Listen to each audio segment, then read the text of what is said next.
নমস্কার বন্ধুরা। হিন্দু ধর্মের অন্যতম শ্রেষ্ঠ উৎসব হল রথযাত্রা।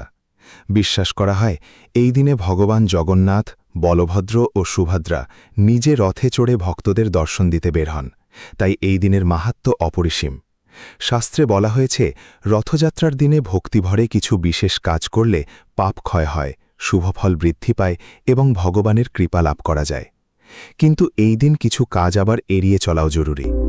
আজকের ভিডিওতে জানবেন রথযাত্রার দিনে কি করবেন, কি করবেন না এবং কিভাবে জগন্নাথ দেবের আশীর্বাদ লাভ করবেন।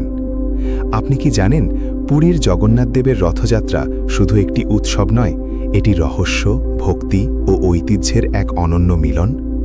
বছরে মাত্র একবার জগন্নাথ দেব নিজে মন্দির থেকে বেরিয়ে ভক্তদের দর্শন দেন। রথের দড়ি টানাকে বহু ভক্ত অত্যন্ত পুণ্যজনক বলে মনে করেন। জগন্নাথ, বলভদ্র ও সুভদ্রার জন্য 3টি আলাদা রথ তৈরি করা হয়। প্রতি বছর নতুন কাঠ দিয়ে রথ নির্মাণের ঐতিহ্য শতাব্দী ধরে চলে আসছে। রথযাত্রায় জাতি, ধর্ম, বর্ণ নির্বিশেষে সবাই অংশ নিতে পারেন। এটাই এই উৎসবের অন্যতম বৈশিষ্ট্য। রথযাত্রাকে ভগবানের নিজে ভক্তদের কাছে আগমনের প্রতীক হিসেবে দেখা হয়। ভক্তি ভরে জগন্নাথ দেবের নাম স্মরণ ও প্রার্থনা এই দিনে বিশেষ তাৎপর্যপূর্ণ বলে বিশ্বাস করা হয়। রথযাত্রার সময় ভক্তরা মহাপ্রসাদ গ্রহণকে অত্যন্ত পবিত্র বলে মনে করেন। রথযাত্রা শুধু ভারতেই নয়, বিশ্বের বহু দেশেও পালিত হয়। এই উৎসবের মূল শিক্ষা ভক্তি, সমতা, সেবা ও মানবতার বার্তা সবার কাছে পৌঁছে দেওয়া। পুরাণ মতে রথযাত্রা শুধু একটি উৎসব নয়, এটি ভগবানের সঙ্গে ভক্তের মিলনের দিন। যে ব্যক্তি আন্তরিক ভক্তিভরে জগন্নাথ দেবের নাম স্মরণ করেন, তার জীবনে শুভ শক্তির প্রবেশ ঘটে। কলিযুগে তিনিই কেন সবচেয়ে সহজে ভক্তের ডাকে সাড়া দেন? কারণ শাস্ত্রে বর্ণিত আছে, কলিযুগে মানুষের আয়ু কম, মন অস্থির, তপস্যার শক্তি দুর্বল। তাই ভগবান নিজেই সহজ রূপে আবির্ভূত হয়ে ভক্তদের কাছে এসেছেন জগন্নাথ রূপে। তার কাছে পৌঁছাতে কঠিন যজ্ঞ বা গভীর তপস্যা নয়, প্রয়োজন শুধু আন্তরিক ভক্তি। বিশ্বাস করা হয় নিষ্ঠা ও ভক্তিভরে তার নাম স্মরণ, সৎকর্ম, দয়া এবং ঈশ্বরের প্রতি আত্মসমর্পণ মানুষকে তার কৃপা লাভের পথে এগিয়ে দেয়। রথযাত্রার দিনে কি করবেন? ভোরে উঠে স্নান করে পরিষ্কার পোশাক পরুন।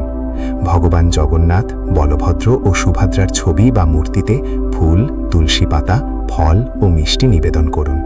ভক্তিভরে জপ করুন ওম নমো ভগবতে বাসুদেবায় অথবা জয় জগন্নাথ নাম। সম্ভব হলে রথের দড়ি টানুন। বহু ধর্মীয় বিশ্বাসে এটিকে অত্যন্ত পুণ্যজনক বলে মনে করা হয়। তবে ভিড়ের মধ্যে নিজের নিরাপত্তার দিকেও অবশ্যই খেয়াল রাখবেন। দরিদ্র মানুষকে অন্ন, বস্ত্র বা প্রয়োজনীয় সামগ্রী দান করুন। গরুকে ঘাস, পাখিদের খাদ্য এবং অন্যান্য প্রাণীর প্রতি দয়া প্রদর্শন করুন। ভগবানের মহাপ্রসাদ শ্রদ্ধার সঙ্গে গ্রহণ করুন এবং পরিবারের সদস্যদের মধ্যে ভাগ করে দিন।